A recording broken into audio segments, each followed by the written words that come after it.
Queridos irmãos, Evangelho de Lucas, capítulo 12, versos 4 e 5. Meus amigos, eu vos digo, não temais os que matam o corpo, e depois disso, nada mais podem fazer. Eu vos mostrarei a quem deveis temer. Temei aquele que depois de matar, tem poder para lançar no inferno. Sim, digo que a esse deveis temer. Pai Santo, a Tua palavra é espírito e vida. Por ela fizestes os céus e a terra, por ela sustentas a obra das Tuas mãos, por ela nos fazes nascer de novo e nos santifica. Nesta noite, por ela também manifesta o Teu poder. Em nome de Jesus. Amém. Um dos grandes e graves problemas que o cristianismo moderno enfrenta é a descrença na autoridade, na inerrância, na inspiração e na suficiência da palavra de Deus. E quando o crédito da Bíblia Sagrada como palavra divina é perdido, então as Escrituras Sagradas para nós, elas se tornam como que conselhos ou doutrinas de uma religião que não difere tanto das demais religiões. A cultura pós-moderna rejeita qualquer conceito de verdade absoluta.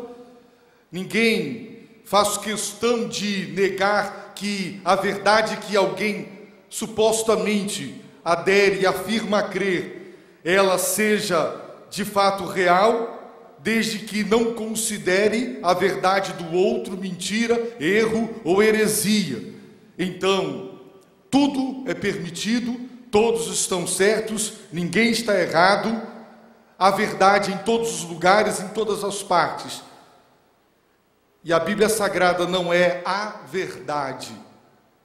E quando a própria igreja é cooptada por esses valores do mundo, quando ela perde sua fé na inspiração, no fato de que a Bíblia é de fato soprada por Deus, é um livro de vida humano, ela tem dupla natureza como a dupla natureza de Cristo, divina e humana. Então, queridos irmãos, os questionamentos sobre a palavra, eles ocupam o lugar da submissão à palavra. Por exemplo, começa-se a distinguir o Deus do Velho e o Deus do Novo Testamento. Quantos já me disseram, quantos já falaram, eu creio no Deus que Jesus revelou, o Deus de amor. Eu creio em Jesus, Ele é amor. E conseguem divorciar Jesus dos seus ensinos e fazer diferença entre o Deus do Velho e o Deus do Novo, como se fossem distintos.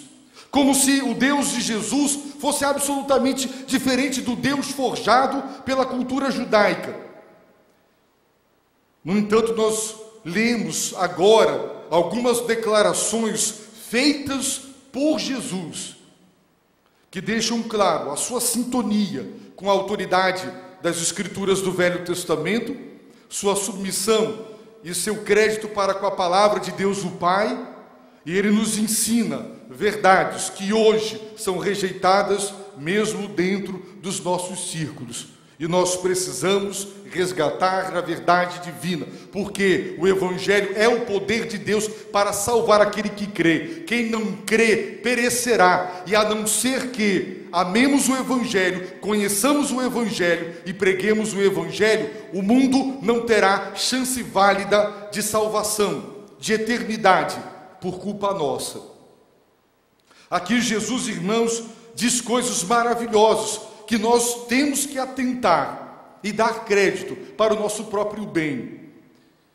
Charles Spurgeon, grande pastor batista, ele certa vez foi visitar um homem moribundo, prestes a morrer, e esse homem lhe disse: pastor, ao ouvi-lo pregar e expor a Bíblia Sagrada do púlpito, eu aprendi a viver, eu aprendi a morrer.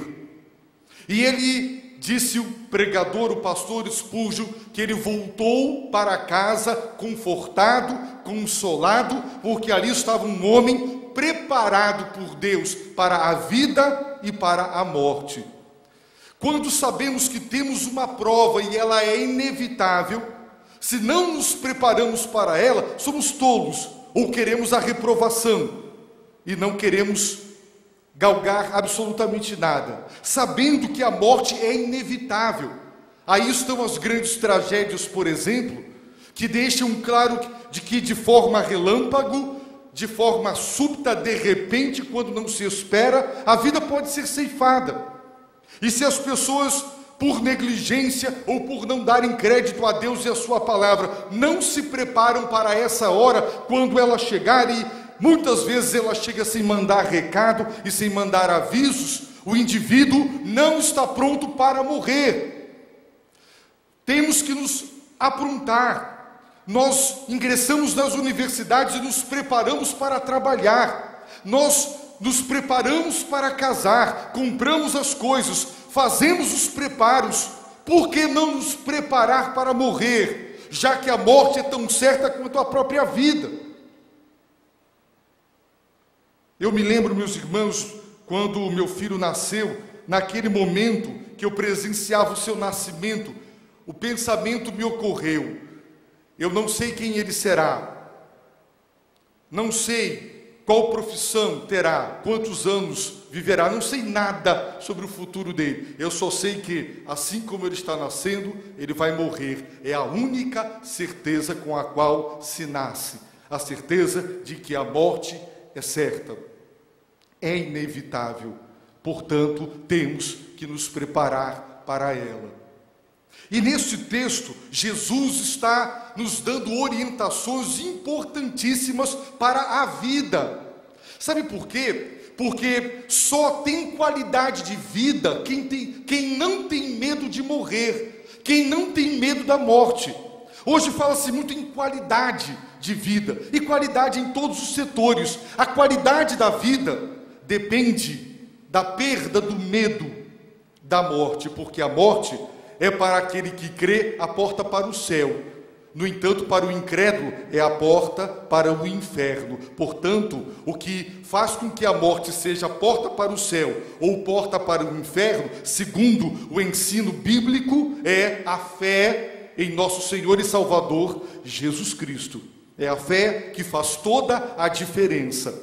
Paulo estava preso, ele estava prestes a ser julgado, tinha chances de ser absolvido e posto em liberdade, portanto, em continuar a viver, ou ser condenado e executado, portanto, morrer. Ele então, meus irmãos, foi levado a refletir sobre o viver e o morrer, e ele confessa: para mim, o viver é Jesus Cristo, o morrer é lucro, é vantagem.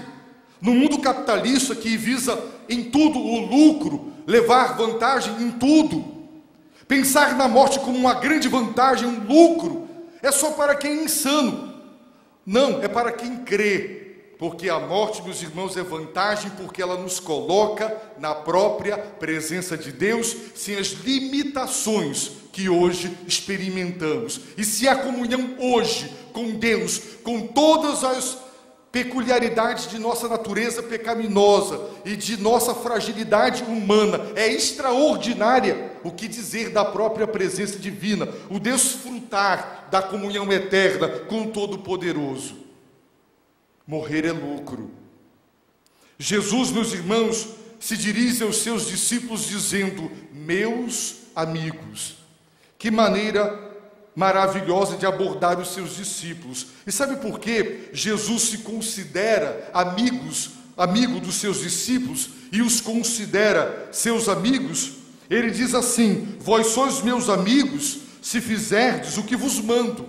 Já não vos chamo servos, pois o servo não sabe o que o seu senhor faz. Por acaso, se você faz planos, você chama a empregada doméstica que trabalha em sua casa e você compartilha com ela? Não, nós não compartilhamos intimidade, nem planos e propósitos particulares com aqueles que trabalham conosco. Mas ele disse: eu vos chamo amigos, pois vos revelei tudo quanto ouvi de meu Pai. Jesus é nosso amigo e nos considera seus amigos porque ele nos revelou tudo. Ele não nos deixou ignorar absolutamente nada do que precisamos saber. E aqui ele está dizendo: meus amigos, eu vos digo, prestem atenção às minhas palavras, elas revelam Deus o Pai, elas revelam a vontade soberana do Criador dos céus e da terra. Meus amigos, eu vos digo. E vem uma ordem, vem um imperativo: não temais. Sabe o que? Exatamente os que matam o corpo. Quem mata o corpo? Bem, os animais ferozes matam o corpo, é verdade. As catástrofes e as forças da natureza, os tsunamis, os terremotos e outras manifestações da natureza são capazes de matar. O ser humano é especialista nisso. Ele já construiu armas atômicas capazes de erradicar a vida, não só humana, mas a vida da própria face da terra. E é verdade que, quando a nossa existência é ameaçada, por sermos vulneráveis e porque amamos a vida instintivamente, reagimos diante daquilo que é para nós ameaça. E a tendência é temer aqueles que matam o corpo, os ladrões, as guerras, os invasores. Jesus, o contexto desta declaração é o Senhor prevenindo seus discípulos das perseguições futuras e do martírio. E com exceção de João, o apóstolo, os outros apóstolos morreram martirizados, foram mortos. Muitos foram queimados vivos, outros foram entregues e jogados às feras. Isso não é mito, isso é verdade historicamente comprovada. Na época da Reforma, mais pessoas morreram em virtude da perseguição do que nos 300 primeiros anos da era cristã. Muita gente ignora isso. O fato é que crer em Cristo sempre foi perigoso e continua sendo. No Oriente Médio, em países árabes, em países de cultura islâmica e de religião islâmica, os muçulmanos, a fé em Jesus Cristo implica em rejeição familiar e em morte. Sempre foi perigoso exercer fé no Filho de Deus, de todas as maneiras. E Jesus está prevenindo que seus discípulos serão alvos de atentados, e de fato isso já aconteceu, hoje está acontecendo, não no nosso país, mas em muitos lugares do mundo existem cristãos, existe a chamada igreja perseguida, a igreja subterrânea, a igreja que é morta por causa da sua fé. No entanto, meus irmãos, o que é que o Senhor está dizendo? O evangelho não pode deixar de ser pregado. E se o preço para pregá-lo for a vida, que seja pago esse preço. O Senhor quer a sua palavra espalhada a qualquer preço, inclusive o preço do martírio.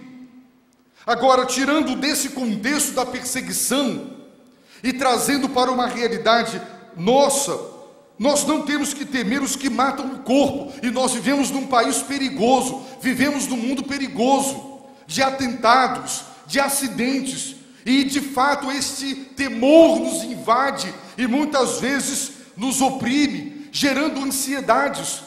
Não há qualidade de vida quando se teme morrer, quando se entra em pânico, quando uma enfermidade nos atinge, ou quando alguém que nós muito amamos está com a sua vida em risco. Nós não temos que temer, disse Jesus, os que matam o corpo. A enfermidade mata o corpo. Os homens matam o corpo, as catástrofes matam o corpo, mas nós não temos que temer. Portanto, a característica daquele que tem fé é o destemor para com a morte e para com aqueles que tiram a vida. não temos que temer. Essa é uma marca distintiva daquele que verdadeiramente crê. A perda do medo da morte. Se você tem medo de morrer, e se você tem medo da morte, o seu coração precisa de fé. Não temais os que matam o corpo. Por que não? E depois disso, nada mais podem fazer. Os irmãos observem a palavra, e depois. Ah, então existe um depois. O mundo materialista nega a existência após a morte do corpo. Mas Jesus está dizendo, e depois disso, de matarem o corpo, de ceifarem a vida física, disse Jesus, nada mais podem fazer, ou seja, o mal é limitado. Os poderes dos homens e do mal, eles são limitados, são relativos, não são poderes absolutos. A capacidade que as pessoas e o mundo têm de nos fazer o mal tem limites, nada mais podem fazer. Toda a maldade, todos os exércitos, todos os homens ruins e todas as enfermidades só podem atingir a nossa vida física, mais nada. Depois disso, nada mais podem fazer. Então tem um depois. Você sobrevive à morte do corpo e não poderá mais ser atingido por nada e por ninguém. E depois disso, nada, disse Jesus, mais podem fazer com você. Portanto, nós não podemos temer poderes limitados, cuja capacidade de fazer o mal está limitado a atingir o nosso corpo. O materialismo é reducionista, porque para eles a vida se reduz à materialidade, aquilo que se vê, a percepção sensorial, a questão dos sentidos é a matéria. Acabou a matéria, acabou. É fim de linha. Mas Jesus disse, e depois disso. É por isso que eu comecei, queridos, falando sobre a fé na autoridade, na inspiração, na inerrância, na infalibilidade e na suficiência das Escrituras Sagradas. Porque o Senhor está dizendo, existe vida depois da morte. O ser humano sobrevive à morte do seu corpo. O ser humano é um ser corpóreo, mas ele não se limita a isso. Ele é mais do que isso. E o poder que o mal tem de nos alcançar está limitado à vida física e nada mais. É por essa razão que nós não temos que temer. Isso significa que, se agora uma perseguição fosse desencadeada contra a igreja e fosse decretado pena de morte para quem pregar o evangelho, o dever seria pregar o evangelho e não temer aqueles que pudessem aqui entrar, nos levar preso e nos executar. Não temer. E para a glória de Deus, a história da nossa fé está recheada de homens e mulheres que obedeceram, não tiveram medo de morrer. É claro que nós somos humanos e o modo como nós viermos a morrer, isso pode trazer temor. É claro que eu preferiria beijar a minha esposa e dizer a ela boa noite, dormir e acordar nos braços de Deus, e não num acidente de carro, e o carro, eu me quebro todo, estou ali sofrendo, o carro ainda pega fogo e eu morro queimado. Então, o modo de morrer pode trazer para nós temor, porque é natural evitar a dor, não querer o sofrimento, mas não a morte em si. Existem muitos exemplos na história de nossa fé, dezenas, centenas de filhos e filhas de Deus que obedeceram, não temeram aqueles que matam o corpo, morreram e não foram mais atingidos, porque o poder do mal é limitado. No entanto, disse Jesus, eu vos mostrarei a quem deveis temer. Agora vem a segunda parte, aquela que as pessoas não gostam. Neste púlpito, certo pregador disse: eu não prego sobre o inferno, eu não prego sobre o juízo de Deus, eu só gosto de falar das coisas boas. E eu pensei comigo, se não dissermos às pessoas o que Jesus disse, nós estamos traindo o Senhor, traindo o Evangelho e tirando do ser humano a chance de conhecer a verdade libertadora. Jesus, que as pessoas dizem, pregou o amor. Ele pregou um pai bonachão, um Deus superprotetor, o paizão paternalista. Ele está dizendo: eu vos mostrarei a quem deveis temer. E ele vai dizer: temei aquele que depois de matar tem poder para lançar no inferno. Quem é que depois de matar tem poder para lançar no inferno? Deus.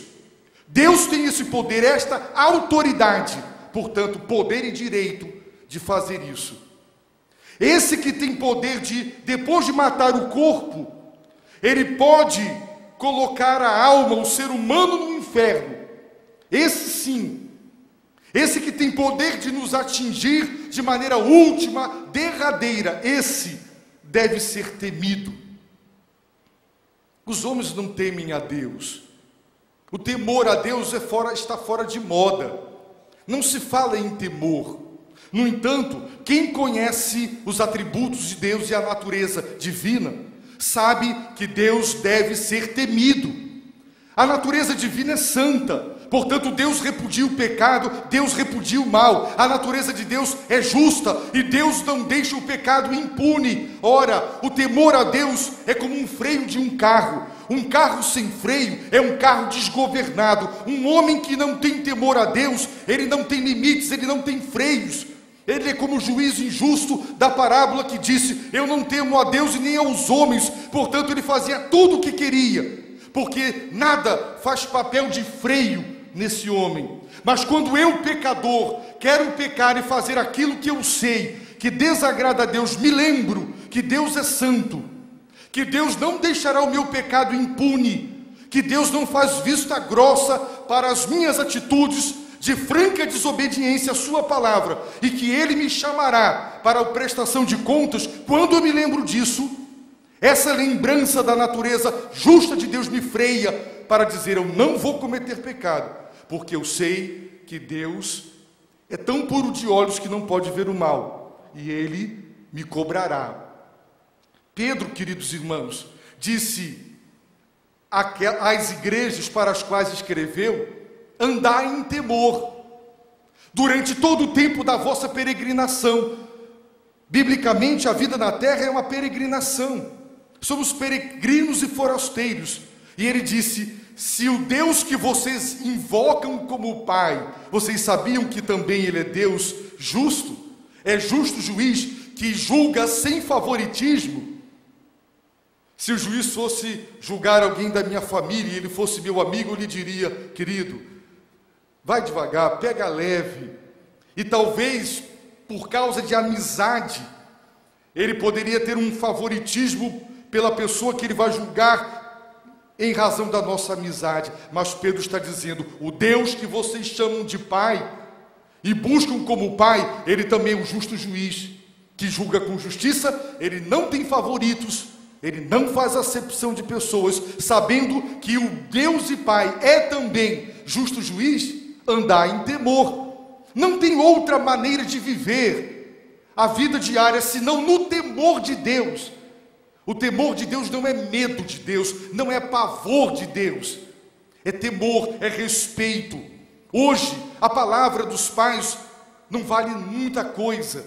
Os pais dizem: não faça, se fizer vai acontecer, e os filhos fazem, nada acontece. Vivemos no chamado país da impunidade. Nada vale, nada entra em vigor, as pessoas erram, fala-se que o crime não compensa, mas o crime compensa, porque a impunidade, ela reforça positivamente o mal, e as pessoas acham que com Deus será assim. É assim que as pessoas pensam. Então o temor está descartado. Mas Deus, meus irmãos, deve ser temido. Saber que a palavra de Deus não cai por terra. A palavra de Deus se cumpre. O que Deus fala, Deus cumpre. E quem crê, por isso eu comecei dizendo, temos que crer na autoridade e na inspiração da Bíblia, porque se eu duvido que o que Jesus disse é a palavra de Deus, se eu começo a dizer, não foi Jesus, foi os apóstolos que escreveram, e o que eles escreveram e o que Jesus falou é distinto. Se eu começo a especular com a palavra de Deus e eu não creio no que Deus disse, então vale qualquer coisa. Mas se eu creio que a Bíblia é a palavra de Deus, e ela diz, tema a Deus, então eu temerei a Deus, porque eu sei que Deus cumprirá o que Ele fala. Tem muita gente sofrendo, e não sabe que está sofrendo por causa da disciplina de Deus. É incrível, a leitura, por exemplo, do livro de Amós. Os irmãos observarão Deus dizendo ao seu povo que mandou vários castigos, um após o outro. Era o próprio Deus quem estava por detrás da seca, de enfermidades e de pragas, para chamar o seu povo ao arrependimento, mas o povo não entendia que era Deus. E tem muita gente hoje sofrendo, amargando derrotas na sua vida, e não entende, não percebe que são disciplinas de Deus. E como ímpios, que são cegos e não dão crédito a Deus, muitos cristãos estão sob a disciplina de Deus. Mas a falta de temor a Deus faz com que perseverem no erro. O Senhor disse, não temais os que podem matar o corpo. Por que não? Porque eles são limitados. O máximo de mal que podem nos fazer é nos tirar a vida física. Depois disso, nada mais. Impotentes. Mas Deus deve ser temido. Por quê? Porque Deus é santo, porque Deus é justo, e diz o texto, depois de matar. Peraí, Deus mata? Jesus está dizendo que Deus, depois de matar, então Deus mata. Deus mata. Mas Deus não disse, não matarás? Como Ele mata? Meus irmãos, quando uma pessoa parte, ela não partiu por acaso. Deus a tomou para si. O viver e o morrer são dádivas de Deus. Quando alguém morre, foi Deus quem o levou. Deus tem autoridade absoluta para dispor das suas criaturas e levá-las quando lhe aprouver. Deus é Deus. Ele é o Senhor de todas as coisas. Ele mata sim. Ele usa meios humanos, os que matam o corpo. São os meios secundários para o agir primário maior de Deus. Deus mata, porque quando Deus não quer que alguém parta, não há enfermidade que o tire desse mundo. Eu conheço pessoas, uma delas está aqui em Manaus, os irmãos também conhecem. 7 tiros a queima-roupa, a meio metro de distância. E essa pessoa está viva, pregando o Evangelho. Quando Deus não quer, bala não tira. Enfermidade não leva. Conheço uma pessoa pessoalmente, na pele e no osso, morrendo de câncer, e foi curada. Inexplicavelmente, para os homens, porque quando Deus não quer, não tem enfermidade que leve. Deus é o Senhor da vida. A vontade de Deus é boa, é perfeita e agradável. Quando Deus decide levar alguém que nós amamos, se cremos que a vontade dele é boa, perfeita e agradável, que nada acontece sem o seu consentimento, sem o seu agir. Jesus disse que não cai um passarinho, não cai uma folha de uma árvore, os cabelos da cabeça estão contados. O controle de Deus é perfeito, é total, é absoluto. Nada, ninguém fica fora da sua área de conhecimento. Ele é onisciente. Então, quando Deus quer nos levar, ponto final, Ele mata, Ele chama a gente, a sua presença, é hora de partir. Então, Deus tem essa autoridade. Depois de matar, os homens nada mais podem fazer, mas Deus, além de ter autoridade para nos levar, tem poder para lançar no inferno. Ele tem como colocar a nossa alma no inferno. Nessa mesma passagem, no livro de Mateus, no Evangelho, está: Deus tem poder de destruir a alma. Portanto, o inferno é a destruição da alma. Não literalmente. Quando você diz fulano está com a vida destruída, você não quer literalmente dizer que ele está morto, mas com a sua vida desfacelada. Ora, o inferno é a destruição da alma. E Jesus está falando do inferno. Quem? Mas Jesus só falou do amor de Deus. As pessoas dizem a ética de Jesus. Jesus revelou que Deus é Pai, inferno, ira. Isso tem a ver com Deus do Velho Testamento. Jesus não. Mas Jesus está dizendo: Deus o Pai tem autoridade para matar, para nos levar para a sua presença. E Ele também tem poder, Ele também tem autoridade para lançar no inferno. Sabe por quê? Porque a morte na Bíblia, ela sempre é vista do ponto de vista penal. Lembrem-se disso. Quando a Bíblia fala da morte, ela está se referindo a um juízo. Em nosso país não há pena de morte. Mas existem países que, quando o crime é hediondo, a pena ou o castigo para aquele que cometeu aquele crime hediondo é a morte. Deus estabeleceu que a pena para o pecado é a morte. Por isso ele disse: Adão, Eva, não comam do fruto da árvore do conhecimento do bem e do mal, porque no dia em que comerdes, certamente morrerás. Foi Satanás quem disse: nada disso. Vocês não morrerão. É sempre o diabo quem quer desacreditar a palavra de Deus. Mas Deus disse: morrerás. E o homem morreu. Ele não teve mais acesso à árvore da vida para viver eternamente, comendo do seu fruto. Então a morte é uma pena. E Deus é o justo juiz. E se Ele estabeleceu a pena de morte como o justo castigo para o pecado, então, queridos irmãos, a morte é uma pena e Deus está fazendo justiça. A morte eterna, o inferno, é a pena para quem vive de costas para Deus. É para quem é idólatra, é para quem vive na imoralidade, é para quem vive na injustiça, é para aquele que se recusa a render-se e crer em Jesus como Senhor e Salvador, adorar o único Deus vivo e verdadeiro. A palavra inferno é a tradução de uma palavra grega, Geena, que traduz o hebraico Vale de Inom. Esse vale ficava no sul de Jerusalém. E durante muitos anos, quando o povo de Israel se desviou de Deus para a idolatria, muitas crianças eram sacrificadas ao deus Moloque, naquele vale. 2 reis de Israel, um deles foi Manassés e o outro eu agora não lembro o nome, colocaram seus próprios filhos, sacrificaram suas crianças ao deus Moloque naquele vale, o vale de Inom. E essa é a raiz da palavra Geena, que é a raiz da palavra inferno. Inferno traduz exatamente isso.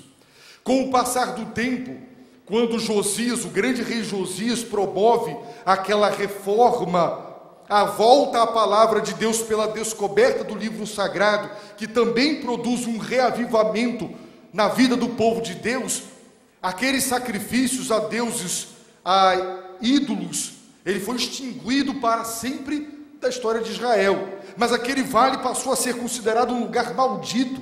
Por isso se tornou o lixão de Jerusalém. Todo mundo jogava seu lixo lá.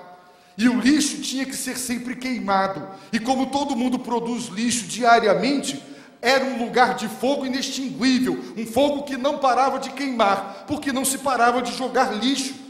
Portanto, era um lixão onde o fogo queimava sem parar. E ele se tornou símbolo do destino eterno dos incrédulos, ou seja, um lugar de maldição, um lugar de sofrimento. E Jesus está dizendo: Deus deve ser temido. Quando Jesus diz: quem crê em mim, ainda que morra, viverá. Quando ele diz que aquele que obedece e crê tem a vida eterna, mas aquele que permanece na incredulidade e na desobediência, sobre ele permanece a ira de Deus. Tema a Deus, porque o que Jesus está dizendo é a verdade. Jesus está dizendo: eu vou lhes mostrar a quem vocês devem temer. Temam a Deus. O que Deus diz é a verdade. Deus está dizendo que quem não se arrepender, quem não crer em seu Filho amado, não será salvo. Quem tem temor, sabe que Deus cumprirá a sua palavra, ele se voltará integralmente para Jesus. Deus está dizendo: Jesus é o caminho, não há outro. Ele é a vida, não há outra. Ele é o caminho, a verdade, não tem outra. Mas se você acha que existem verdades, múltiplos caminhos, se Jesus, se a Bíblia está dizendo as obras são importantes, pratique boas obras, faça o bem, mas lembre-se, elas não produzem salvação, porque se produzissem, não precisava Jesus encarnar-se, morrer na cruz do Calvário. As obras não salvam. A salvação é um presente de Deus, dado por amor, através da fé, fundamentado no sacrifício de Jesus. Mas se você continua dizendo: não, eu quero tentar me salvar pelos meus méritos, eu quero continuar tentando me salvar praticando boas obras, então você não está tendo temor, porque você não está dando crédito ao que Deus diz. Jesus está dizendo: não temam aqueles que podem matar o corpo. Ponto final. É o máximo de mal que fazem. Depois, portanto, existe um depois, uma vida após a morte. Mais nada podem fazer contra você.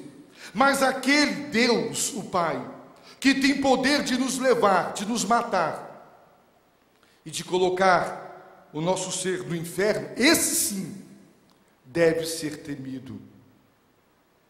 O Guiena é um lugar de sofrimento. A esse deveis temer. O temor é uma atitude de respeito e de credibilidade para com a palavra de Deus. No passado, a palavra de um homem valia tanto que negócios eram feitos baseados na palavra. Hoje não, você tem que ter um bom advogado, um contrato que tente de todas as maneiras possíveis e imagináveis resguardar você, porque a palavra do ser humano não vale mais nada. A palavra de Deus vale. Deus deve ser temido, porque sua palavra é a verdade. Jesus disse: os céus, a terra passarão, a minha palavra não passará. Portanto, o que ele disse se cumprirá literalmente. Os que derem crédito e se arrependerem e crerem e se entregarem a Jesus serão salvos.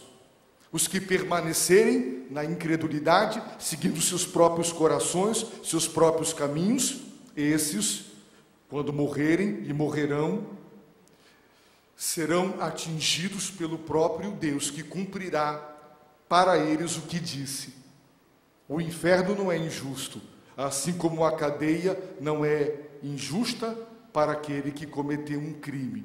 Nenhum de nós fica com pena de uma pessoa que entrou numa casa, assaltou, violentou, roubou e matou.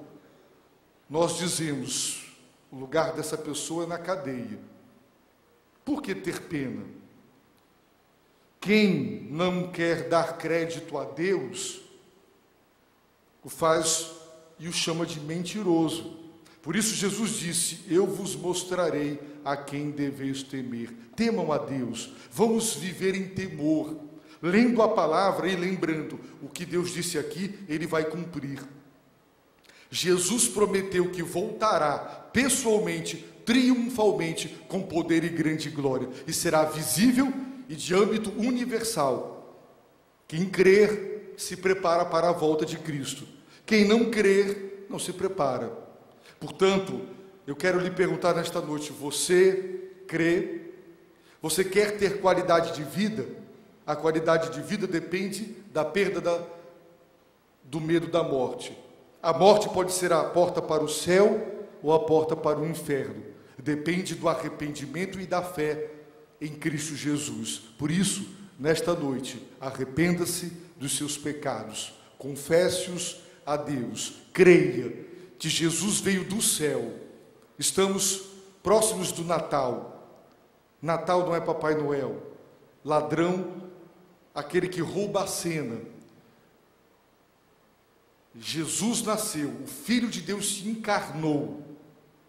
Essa grande humilhação do Filho de Deus de deixar a glória e se tornar homem e receber flagelo como um criminoso e uma morte estúpida e torturante, tudo isso foi para nos salvar. E Ele fez isso por amor. Deus espera que você creia que Ele foi enviado para salvar a sua vida da perdição eterna. Portanto, se arrependa, creia no que a palavra de Deus diz. Viva temendo a Deus. Pare de temer os homens. A capacidade deles é limitada, mas a de Deus é ilimitada. Portanto, por uma questão de lógica, se teme quem tem mais poder. Como Deus tem poder amplos sobre nós, Ele deve ser temido. Vamos abaixar nossas cabeças, fechar nossos olhos e orar. Entregue o seu coração a Deus, somente a Deus.